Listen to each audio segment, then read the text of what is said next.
আসসালামু আলাইকুম। এই মুহূর্তে আমার হাতে যে মোবাইলটি দেখতে পাচ্ছেন এটি হচ্ছে স্যামসাংয়ের A04s মডেলের একটি মোবাইল। এই মোবাইলটির সমস্যা হচ্ছে লোগো রিস্টার্ট নেয়।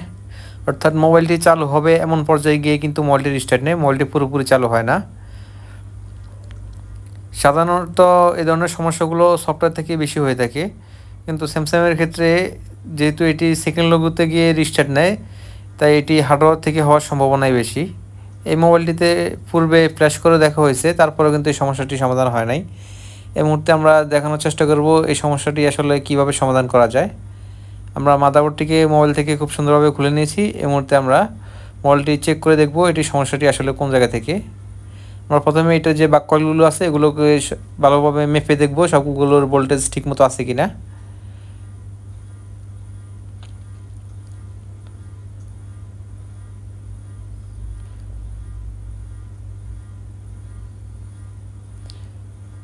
আমরা এখানে যেটা দেখতে পাচ্ছি, এখানে সবগুলো কয়েলের ভোল্টেজ কিন্তু অ্যাকুরেট থাকলেও একটি মাত্র কয়েলের ভোল্টেজ কিন্তু আমরা অ্যাকুরেট পাচ্ছি না।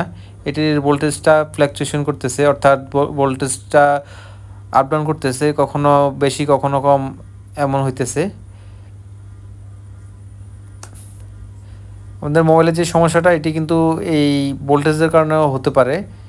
আমরা সবগুলো কয়েল আবার চেক করে নেব সবগুলোর ভোল্টেজ ঠিকমতো আছে কিনা। আমরা এখানে একটি কয়েল ছাড়া বাকি সবগুলো কয়েলের ভোল্টেজ কিন্তু অ্যাকুরেট পাচ্ছি। এই মুহূর্তে আমরা এই কয়েলটি তুলে দেখার চেষ্টা করব এই সমস্যাটি আসলে কোন জায়গা থেকে হতে পারে। আমাদের এই যে কয়েলটি আছে এই কয়েলটি খারাপ হয়ে গেছে, এই জন্য পাওয়ার আইসি থেকে অ্যাকুরেট আউটপুট দিতে পারছে না। আবার এটাও হতে পারে যে আমাদের পাওয়ার আইসিতে কোনো প্রবলেম আছে, এই জন্য আউটপুট হচ্ছে না। আমরা কয়েলটি উঠানোর পর যেটা দেখতে পাচ্ছি যে এটার যে ফার্স্টটি মাদারবোর্ডের সাথে লাগানো ছিল এই ফার্স্টটি কিন্তু পুরোপুরি ড্যামেজ হয়ে গেছে। এই সমস্যাটি মূলত মোবাইল হাত থেকে পড়ে হওয়ার সম্ভাবনাই বেশি। এই মুহূর্তে আমরা যে কয়েলটি আছে এটার যে ফার্স্টটি ভালো আছে এটি মাদারবোর্ডের সাথে লাগিয়ে দেখব আমাদের সমস্যাটির সমাধান হয় কিনা। যেহেতু কয়েলের এক পাশ পুরোপুরি ড্যামেজ হয়ে গেছে, তাই আশা করা যায় আমরা উল্টো পাশ করে যদি কয়েলটি লাগিয়ে দিই তাহলে আমাদের কাজটি হয়ে যাওয়ার সম্ভাবনা অনেকটাই থাকে। আর যদি কাজ না হয় তো ওই ক্ষেত্রে আমরা এই কয়েলটাকে পরিবর্তন করে দেখব। আমরা কয়েলটাকে খুব সুন্দরভাবে মাদারবোর্ডের সাথে লাগিয়ে নিয়েছি, এখন আমরা মাদারবোর্ডটিকে ওয়াশ করে নেব।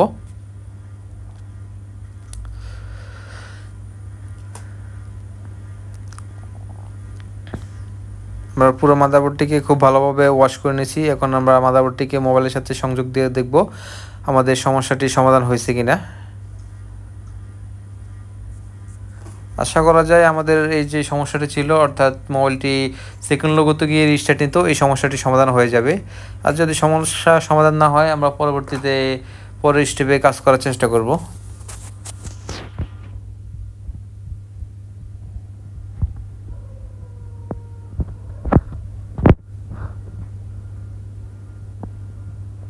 এই মুহূর্তে আমরা মোবাইলটি চালু করে দেখব মোবাইলটি পুরোপুরি চালু হয় কিনা।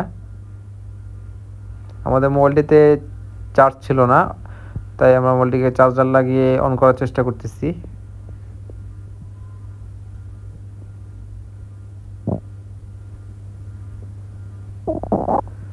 আমাদের মোবাইলটিতে কিন্তু পাওয়ারড বাই অ্যান্ড্রয়েড লেখাটা চলে আসছে, এ থেকে বোঝা যাচ্ছে যে আমাদের মোবাইলটি অন হওয়ার সম্ভাবনায় অনেকটাই বেশি।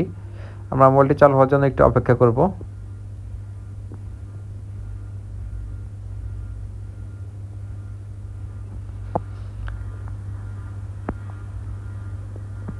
আলহামদুলিল্লাহ আমাদের মোবাইলটি কিন্তু পুরোপুরি চালু হয়ে গেছে। এতক্ষণ সাথে থাকার জন্য সকলকে আন্তরিকভাবে ধন্যবাদ। আসসালামু আলাইকুম।